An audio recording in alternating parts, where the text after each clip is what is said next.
Special guest, Sri Konidela RamCharan, is one of the highest paid actors of Indian cinema. He is the recipient of 3 Filmfare Awards and 2 Nandi Awards. Since 2013, he is featured in Forbes India's Celebrity 100 list. Made his acting debut with the action film Chirutha in 2007, a box office hit, winning the Filmfare Award for Best Male Debut. South. He rose to prominence starring in S.L. Rajamouli's fantasy action film Magadeva in 2009, the highest grossing Telugu film of all times. At the time of its release, winning the Filmfare Award for Best Actor Telugu. His notable works include Racha 2012, Nayak 2013, Yevadu 2014, Govindodu, Andarvetelu 2014 and Dhruva 2016. He has then starred in the blockbuster Rangasthalam 2018, winning his second Filmfare Award for Best Actor Telugu. And of course the famous RRR in 2022, which earned over 1,200 crores, thus becoming his highest grosser. For RRR, he received a nomination at the Critics' Choice Super Awards for Best Actor in an Action Movie.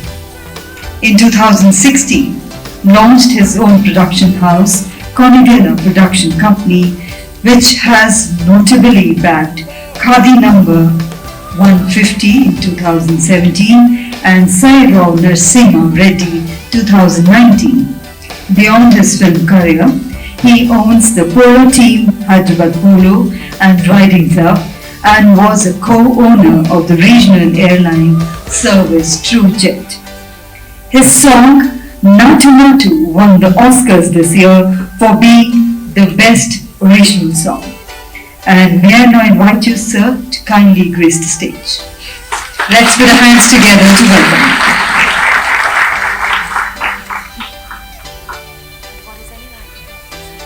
Ladies and gentlemen, we will now have the fireside chat session with Sri K. RamCharan, our special guest, in conversation with Mayank Shekharji, an Indian film critic, journalist and author. May I invite you to kindly grace the stage. Sri Mayank Sharma is the first film critic to win the Ramnath Goenka, India's top journalism prize. His last book, Main Place Animal Thing, on India and pop culture was critically acclaimed Amazon top title. His ongoing podcasts and shows, Sit with Hitlist and the Bombay Film Story, have bagged multiple prizes besides a whole audience online. Having served in the founding editorial team of Mumbai Mirror, then as National Cultural Editor with Hindustan Times, he is currently entertainment editor with Midday newspaper in Mumbai, where you can follow his reviews and writings on cinema and mass culture. So ladies and gentlemen, let's welcome Sri Mayank Sharma. And now sir, the stage and our special guest are all yours. Over to you.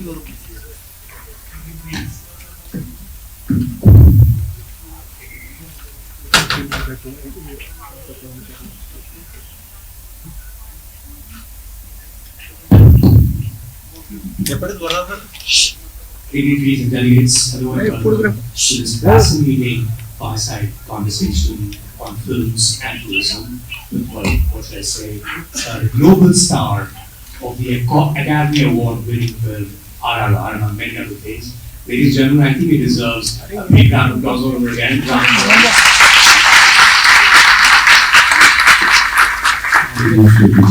You know, I have to say this. I'm pretty sure over the past 6 months, we've got Dario talking about the Oscar fever, that RRR, put the whole world, and we're so excited watching this development from here in India. So you would have to excuse me because I would have to ask you this. Which is, what was it like going through the whole Oscar campaign in the United States, of course, which is a G20 member country, in Japan, where you also went and promoted the film, which is another G20 country. I mean, what was that craze? What did you see? What did you make of it? What did you learn? Firstly, good evening, good afternoon, everyone. To all my G20 friends and all the dignitaries, and my special thank you to Krishnaji, our tourism minister, and all the dignitaries who are here, and Kanji, and Mr. Arvind, who has taken the pleasure to invite me. All of you, thank you so much for having me. Shekhar, thank you for having me. I never get tired talking about. Usually, they say, let's talk less about achievements. But RRR is so special. I shy away from talking about my achievements. I feel like a third person when somebody's talking about our achievements. I feel like I'm listening about somebody else. That's how detached I am with my work. But not with RRR. RRR is not just my film, it has become India's film. India have owned it. And I want to correct my statement, it's not just India. People from the east and the west, and the north and the south, all the countries have owned it. My dear friend, the Korean ambassador is here. I've seen your video, sir. Thank you so much. What a tribute to our It was not our song alone. Fantastic. So right after the session, I am excited to have a dance off with you. So like I'm saying, it's not my movie, it's not my song, it's not my Academy Award, it's not my director, my composer who won it, it's the people who won it. It's the people who have taken it to the academies, to the global globe. And for me to get having an opportunity to talk about it again, it's not about talking about me, it's talking about the people and people's love for it. But tell me something, Ram. I mean, of course, we mentioned the fact that it's box office figures are very well known. It's 1,200 crore, as was rightly pointed out at the beginning of this conversation. But hey, we're looking at a film that became the most watched international film in the history of Netflix. And pretty much everywhere you look, someone or the other is dancing to Nadu Nadu. And you've already said you will be doing it in the end, so I'm going to take your word for it. What explains this unique and universal connect to this particular film in an international way, in a way that everyone in the world could see and just be drawn to it? Shekhar, I don't know what it is and what it takes to make a song like this and take an award in Hollywood or LA going to those Golden Globes. I really don't know. When I did this song, we shot this song for 17 odd days. When I talk about that song, my knees still wobble. I get these pains. So, I don't know. When you do it, just do it. And you do it for the passion of the song. And I swear to God, none of the things in this movie is going to reach. But I was so happy for what the appreciation we got in India. The highest grossing film in India. More than happy. And I actually moved on to my next project. And then we want to call, say, some theaters, the Chinese theater in LA, some audience are really appreciating your film. I said, okay, good, 250, 350 people, 650 people in the theater are enjoying it. And that became viral. And we were getting calls from the best studios, the best film friends from the other industry. And wow, that's not now. I couldn't stop it. So you just took it because it's just happening the way it is. There's no point in thinking and be doing this in any case. Right? It is what it was. Did you have a crazy fan movie? Did you look at this person and go, what's going on? It's 95 years since our industry has been. It took 95 years for our Indian film industry to get a recognition internationally. I'm just proud of that fact that the West or the East have taken interest in my films and our emotion, which is so rooted to our culture, our traditions, not any other country's feelings or emotions. This is a true Indian director, true Indian producer, a true Indian actors, a true Indian emotion. And this went across the globe and achieved what it achieved. I'm just proud. I thank my director for doing this. It is not a Hollywood studio hiring us as actors, Right. casting us. No, this is a pure Desi film. Which makes complete sense. And you also became, in every way, the global face of India through its cinema, through the funds, and through RRR, of course. Now, just wondering, if you were to meet, and you did meet so many filmmakers from across the globe when you were out there in the US and other countries as well.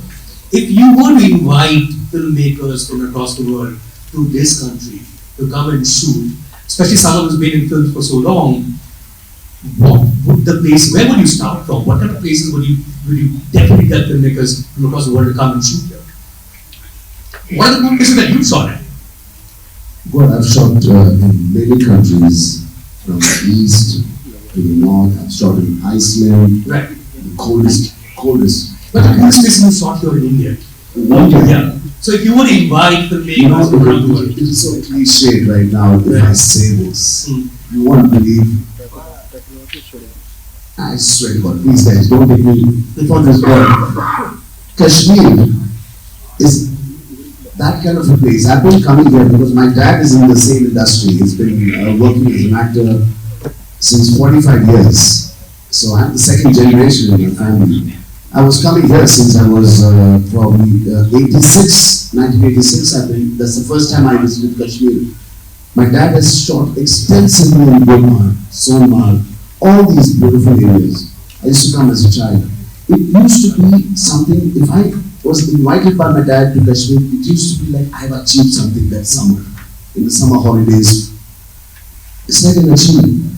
And you will not believe, I have shot in this auditorium 2016, in this beautiful auditorium in Kashmir, a movie called Dua, where police academy, graduating out of a police academy. I've shot in this, I've sat in that chair, and I've shot. And this place has something magical, it draws people, it draws the attention of people.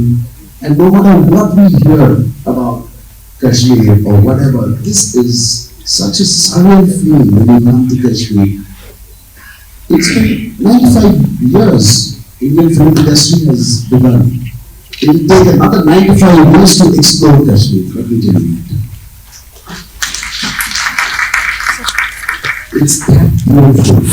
In one lifetime, as a tourist, living, as an Indian, and I feel when I come to Kashmir as a tourist, because it's something I look up to. Wow, my dad is taking me to Kashmir, that means I've done something good. This is a beautiful, untapped place. And I also slightly feel people don't tap it very much because it is so raw, it is so virgin, it is so untapped. So untapped. I want this beautiful paradise on earth to remain like this. Sometimes there are some beautiful forest reserves in India, from the north to the south, and most of it we speak and most of it is unknown. And especially in Andhra Pradesh, we have this Sri forest, Ahmedabad. It's got the biggest tiger reserve.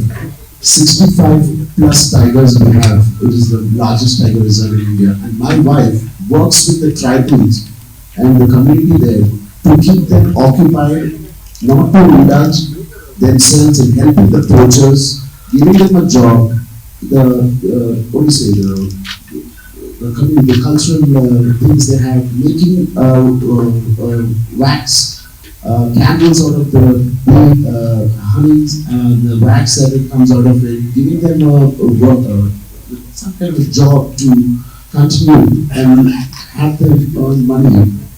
This is very important. I used to tell my wife, why don't you construct a beautiful resort like Ranthambore Forest or Kaziranga, Jim Corbett? She said, I was begging the government not to do anything here because the tigers are so peaceful in these tiger reserves that the tourists should not come and visit us. We have such beautiful reserves. Now, did I speak against the tourism? No, not at all. Sir, Well, so long as you keep that distance, right? I think you can do both tourism and sustainability. As Minister Singh pointed out, and I didn't realize he's an absolute encyclopedia in this cinema. He really wants you. That's good. This is more than 95 years old. Right. Well, yes. 1930 years. Yeah. And he wants you, I mean, I think he's seen you moving your legs. The only other person who could do it was Shami Kapoor. So I guess you played a cop last time. You'll have to do the nadu in Kashmir now. That's what he wants. So I think let's hope that happens soon. So, sir, you're driving me yes. Absolutely. It's my honor. But you know, it has to be said, I mean, as a person, besides the fact that you travel for work, and I've shot across the world as well, you travel a lot for leisure, you actually collect artifacts from places you go to. Where does that passion come from? God, I don't know where this comes from. Because I'm not much into the art or the artifacts, but something that is meaningful and something that connects me to that city when I go back. I usually collect something and it makes me remember of that country. And Europe has always been my favorite country. Now Japan has become my new favorite country. The culture, the people, it is a special country. I'll tell you why. Japan, when we went to promote RRR in Japan, it was huge. We did about 150 million in Japan, and I thank the Japanese audience. They are so warm. And it's in Japan. Why it's so famous, so special to me is my wife is carrying right now. She's in her 7th month, and the magic happened in Japan. So I will never forget Japan, and of course to all the other G20 friends in the countries who have come here. Each one are so special to India, the relationship with India, and especially film tourism. We all want to go and shoot in every country. All the countries are so rich in their culture. And we as Indian actors and Indian film, we want to explore our culture and their culture. I want to see how these two cultures can come together and create a phenomenon, which is the global cinema, not Indian cinema or any other country's cinema. I want to see a global cinema, and with all your support, I think it can happen. You know, as Mr. Kant also said, I mean, Indian cinema is also one of the ways that Indians have access to the world, right? And we've seen those places, we want to go there. To quote some recent examples, we think of Turkey. A lot of people want to go to Turkey after they saw Turkey in the Rakhido, right?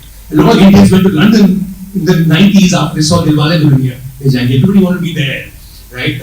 Which is the same thing as how everyone wanted to go to Goa after Dil Chahta Hai. Other examples from your films where they've seen this and that's the country they want to go to? Or films that you've seen, and because you've seen them, that's the country you want to go to.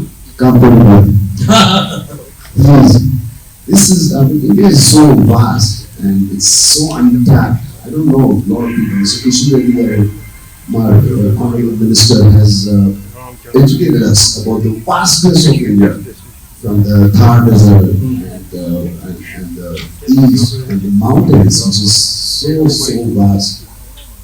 And the south, we have the beautiful culture, the God's own country, the Kerala backwaters. There are so many. I think I want to explore India more.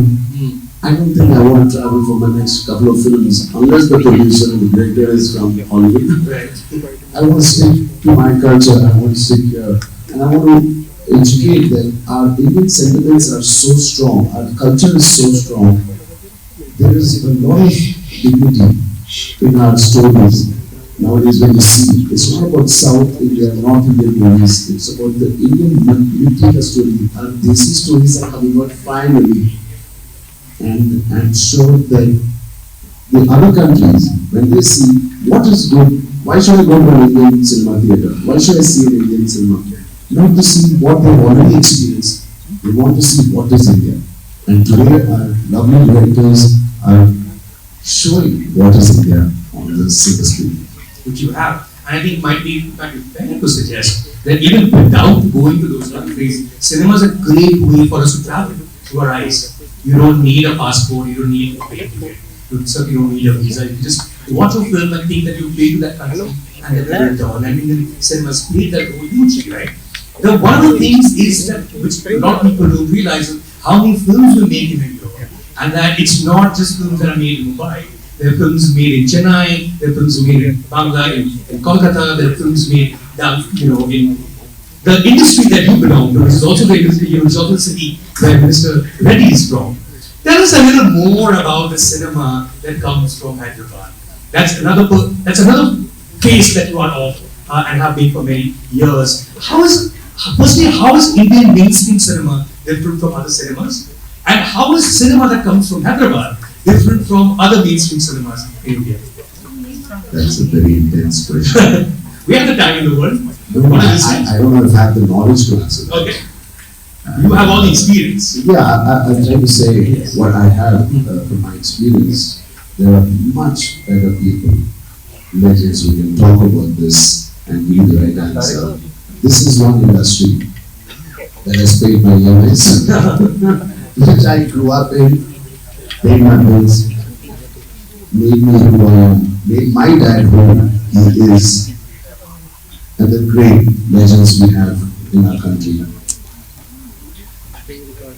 It was for a long time not recognized as an industry, but today it is a film industry. And thank God it is. And this film industry is something, it is the best form of entertainment in India, which can make you forget of all the worries. Because India with 1.8 billion people, we have 1.8 billion problems. These films we make in India, sometimes people don't connect in the West. They're like, why are they dancing? Why are they fighting? Why are they dancing so much? But this is our culture. Every film industry, every country makes movies according to their culture. If you see Norwegian movies, Scandinavian movies, they are so beautiful. It's all about the green, it's about the ecosystem. And quiet, they're protecting the ocean, protecting the vast land. And the West, you have some serious films, the critical films, critically acclaimed. And India, when you're happy, you dance in my house. When you're sad, you dance. When you're not when you're wondering what do I do, I still dance. So dance and song and dance is part of our culture, and that comes into the movie, fortunately or unfortunately, and we Indians love it. And aesthetically, when you show it in a nice way, I think the whole world will love it. And that is an example of why RRR was loved and why Natu got the best song in the Academy. I have to say, for someone watching cinema from Hyderabad from a distance, I live in Mumbai, one of the things that intrigues me is its star system as well, right? For instance, when I say RamCharan, that's great, but I think if I said mega power star, everyone will get it. Your father, the great Chiranjeevi, is called the mega star. Your uncle, Pawan Kalyan, is called the power star. So you become the mega power star. Mostly, tell me, where do these names come from? How are these decided? Is there a committee that decides, okay, now we call them mega and power because father and uncle? Not at all. It comes from the love of people, and it comes from the fans who love us, and it's because of them we are all sitting here and enjoying this life. And they have different ways of calling us.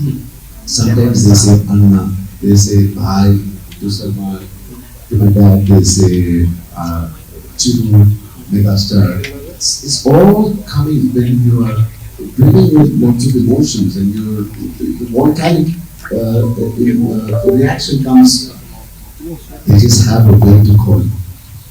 That's it. It's just coming from the love of the audience. And you've also grown up with that love, watching the world around you love your father so much. Chiranjeevi, Chiru, as fans also call him, and Megastar as well. Is it tough to be the son of someone so illustrious? I mean, we talk about, nepotism, blah, blah, blah, but it's actually tougher when you have to live up to something so huge.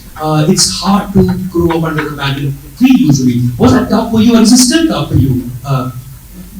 It was very difficult as a child because I could not get out of my house when I wanted. I could not sneak out of my house. I could not sneak out in the night, Right. go with my friends. So that's difficult. Okay. Apart from that, Everyone knows you there. I saw you there.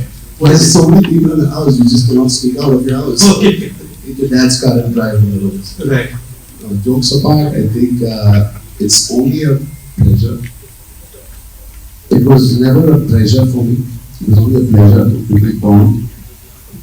And I think I work best under pressure. And that pressure was my motivation. Waking up till today, my dad is 68 years.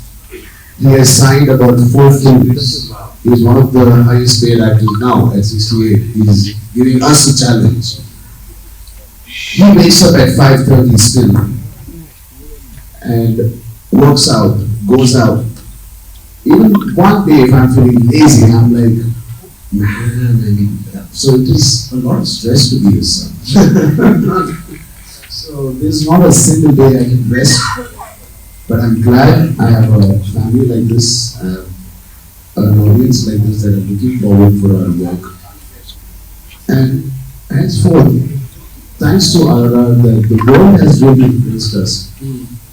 From Korea, Japan, LA, and the East, the West, everybody has really embraced us. It's more of a responsibility now. It's not just my being dad's son. Right. It's being the world's actor, global actor. It just doesn't come and sit on your shoulder just like that. You have to work for it. I can lose this opportunity. I can lose this charm even tomorrow if I don't work for it. Every single day I have to wake up and say I have to give something back to all my fans who have appreciated my work, who have embraced our films, who have embraced Indian films. If not now, there's no other time. Now is the time. You have to do it for the world. The world's not. You know, in 2009, when you made Magadira, with S.S. Rajmouli, a fantastic director, the star director now, that was the biggest commercial success in Telugu cinema at that time. And then you took that leap with the same director with RRR, which is the biggest global success we've had from Indian cinema. How did that leap happen?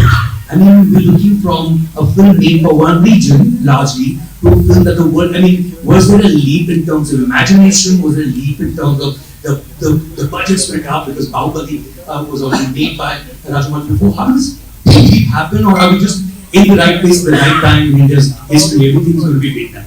You're right. I think we were at the right place at the right time. I wish we knew the world will embrace us, that the budgets would have been much better, my salary, my remuneration, my salary would have been better. But no, we didn't. We just was making a very straightforward Indian emotional Indian subject, a rooted subject. And I feel, how come, there's a friend of mine who was asking me, how come Ram, the West or the East, liked our Indian emotion? I said, there is the answer. An emotion doesn't have any language. An emotion doesn't have any color. Emotion is emotion. You feel it, you enjoy it, you love it, and you embrace it. I think that's what my directors have always cracked it, and my special director, Rajmouli, who has cracked it even better than anybody else. And paved the path for all the other directors to say, wish for it, imagine it, dream for it, and the world is at your home, at your feet. I don't want to say feet, but yeah, at your disposal. Well, you're on the screen, so you could get the feet. You're looking up on the big screen, and it's almost in that distance. You're also a producer, Ram, and I think this is a great opportunity for you. And this is the final word I want you to have coming back to films and tourism. You're sitting with some of the top stakeholders in films and television on tourism. If you were to, and a policy is also going to be announced, if you were to give your wish list as a producer, as a filmmaker, on things that everyone should do to make sure that films and tourism are promoted simultaneously, what would your advice or your wish list be to all these people who are sitting here? I mean, this event that is happening right now is an example. It's a great example. We used to dream of an event like this, where all our friends all the G20 friends come to our country and learn our country. And experience our cuisine, experience our colors, experience our festivals, experience everything about India. And today, thanks to Shri Narendra Modi ji, our Prime Minister, who made it happen. And along with him, all the great ministers, Kishanji, and all the other dignitaries who made it possible, we would not imagine this. Mr. Sheikh, this never happened. It happened now. So we should appreciate. And I think India, you don't have to talk about India. India is so vast. It is spoken. I think there's a lot said about India. There's a lot seen about India. I think just come and experience it. It will be a beautiful, beautiful experience. And I promise you, please go back home and bring all your family and friends. I promise you, you will never regret it. I'm going to end this conversation on the most important question to be asked. Honestly speaking, this is something that everyone who's here really wants to know from you. What does Natu mean? My knees wobbling. What these two words mean? Yes. Should I get a bit emotional about it, or should I be nice and First, get dictionary about it. What does it mean? Because there are multiple meanings even like. Natu in Telugu means. They first said dance, but apparently not. You said here with Telugu. Natu. Then they said it's raw. It's right. rural. It's the flavor of your city or your country. It's Natu. But in Hindi, it became nacho. Nacho. Nacho. Right. I don't know. So I think this question should not be answered. Just enjoy the song. I think what is most important is for the ambassador from South Korea to please come up on stage, and we have to have some happy music after your speech, please. And this Mr. Khan also was a journalist. Please sit down. Please sit down. Please sit down.